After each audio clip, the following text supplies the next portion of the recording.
आज की कहानी से दोस्तों आपको बहुत ही ज्ञानवर्धक जानकारी मिलेगी।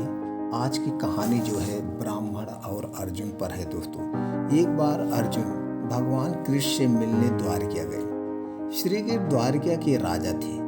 अर्जुन उनसे में वो बोले, अब मेरे पास गांडीव धनुष है। अब जो भी मेरे मार्ग में आएगा मैं उस पर सरलता से विजय प्राप्त कर सकता हूँ। अभी वह बातें कर ही रहे थे कि उन्हें किसी व्यक्ति की रोने की आवाज आई।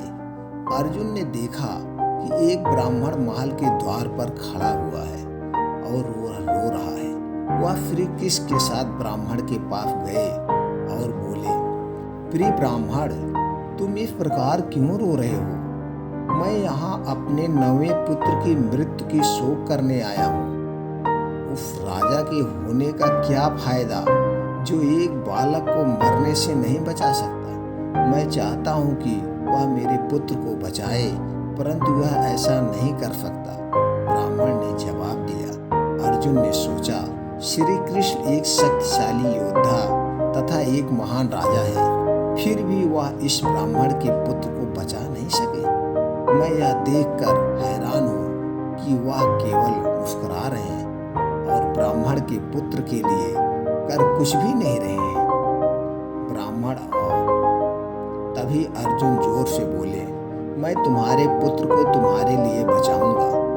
बस मुझे इतना बता दीजिए कि तुम्हारी पत्नी अपने दसवें पुत्र को कब जन्म देगी। जब बलराम और अन्य महान योद्धा कुछ नहीं कर पाए तो तुम मेरी सहायता कैसे करोगे? ब्राह्मण बोला।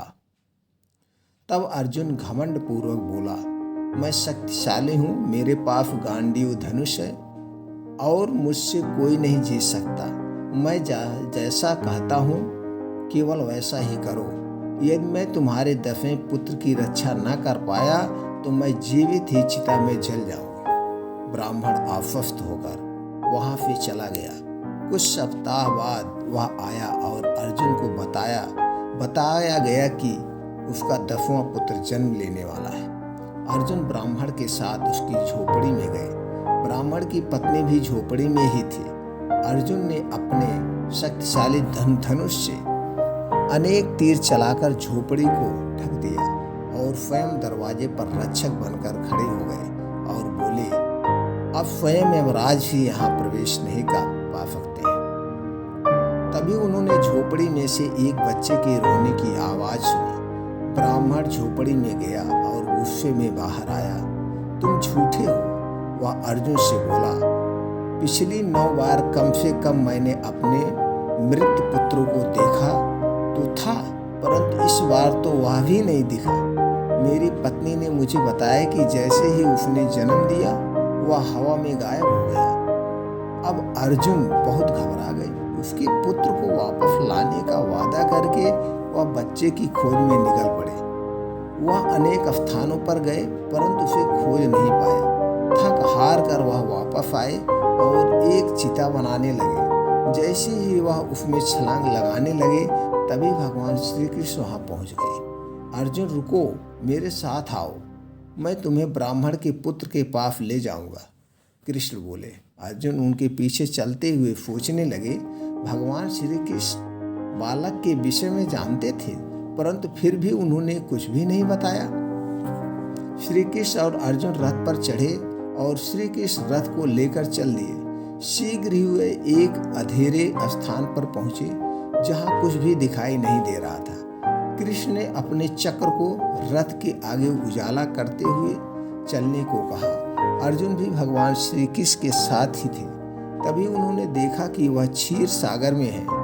यहाँ उन्होंने भगवान विष्णु को, जो शेष नाग पर बैठे थे, ब्राह्मण के 10 बच्चों से घिरा पाया।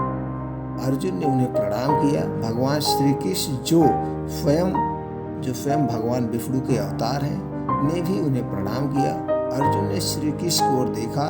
श्री कृष्ण बोले, आश्चर्य मत करो अर्जुन, यह सब तुम्हें नम्रता सिखाने के लिए किया गया है।